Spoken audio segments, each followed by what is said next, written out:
spokesperson to the APC Presidential Campaign Council. Thank you so much indeed, gentlemen.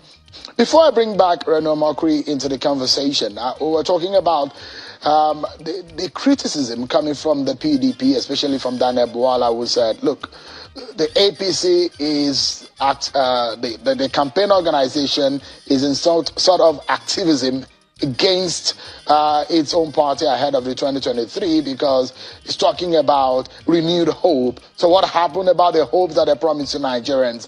Mr. Ngilale has been saying that it will not simplify the performance of the APC. But let me let you see these basic economic indicators.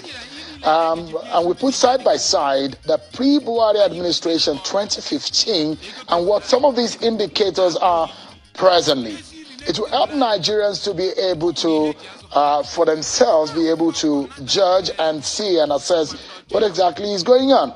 Inflation rate 9% as of 2015, pre-Buhari administration. It's standing now at 20.77%. Unemployment rate 8.1% in 2015. It's now in double digit, 33.3%. The debt profile of the nation was put about 12 trillion naira. It's now well over doubled, 41 trillion naira. Exchange rate was 197 naira to a dollar. The parallel market as of today is way over 800 naira to a dollar.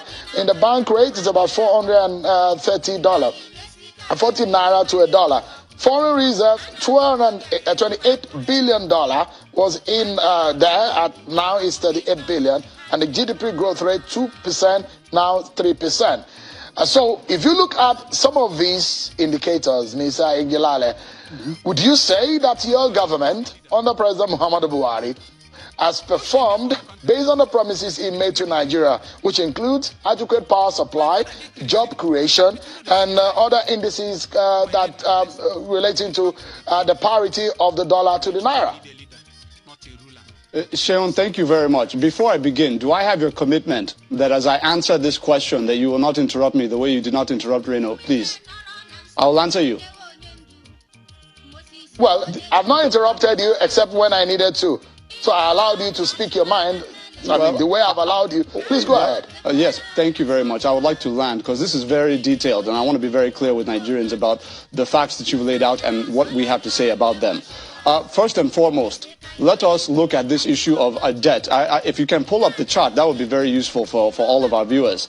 But if you look at the issue of debt, you put on that list 12 trillion naira debt, right? As of 2015, national debt at 12 trillion naira. And then you put about, 41 trillion debt profile as of today.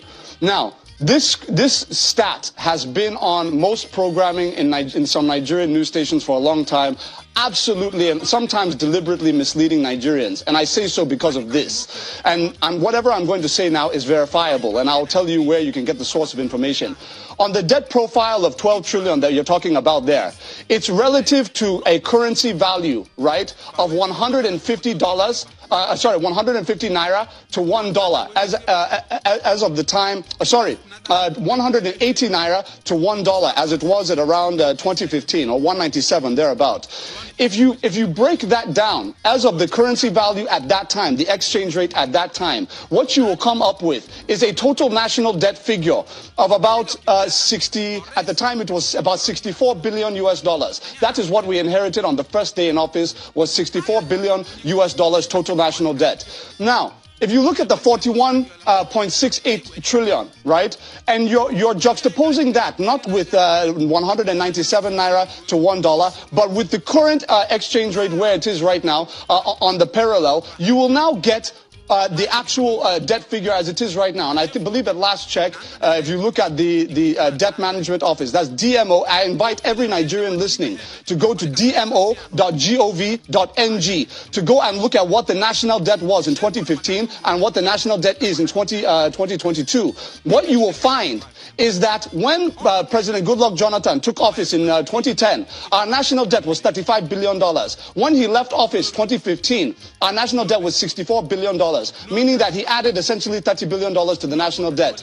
Today, as of 2022, divide the 41 trillion that you're showing Nigerians, so boldly, by the parallel market rate, or even by the 438, and see what the figure is. What you will come to is you will see the figure is at about $95 billion or so, as of first quarter 2022. What that means is we added in 7 years. I want to be very clear with Nigerians. We added in 7 years to the national debt. The $30 billion we added in 7 years is what Goodluck Jonathan added in 4 years. We have all the infrastructure projects, roads across the country, bridges across the country, airports across the country, seaports, and all of these things, social investment programs, all of these MSME capitalization and all of that. To show what we've said is these are the people that took the same amount of debt in half the time. Let them show us what they did with that debt. They will not be able to show us. Now, so I want that to be very clear, because that gives the misleading impression that we have quadrupled the national debt over the last 4 years, which is absolutely false, because it fails to take into account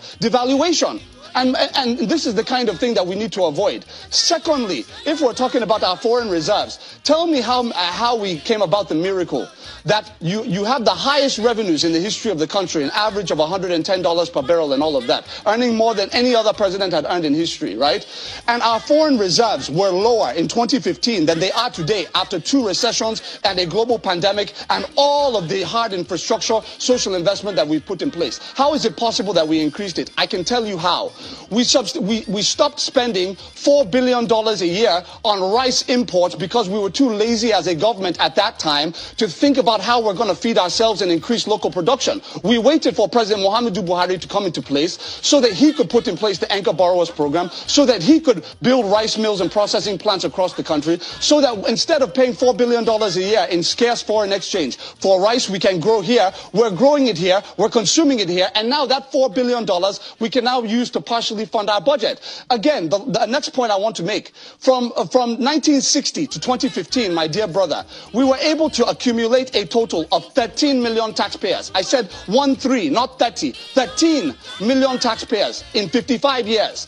In the last 7 years, from 2015 to 2022, we have been able to go from 13 million taxpayers to 35 million Nigerians paying tax in this country, a near tripling of that figure. How did we do that? People don't ask the question, why is it that in 2014, when the oil price started to go down internationally, we stopped funding our budget? Do you remember we were borrowing debt to pay salaries? We stopped funding the capital component of the federal budget. Why? Because we were in a fix. We were importing our food, we were importing everything, so we didn't have any money to devote to the budget. Why is it that after 2 recessions and a pandemic, we are still able to fund all of our annual budgets and all of that? The reason why is because we've substituted... I've allowed you to speak, but it won't be for forever. No, but I have to answer your question.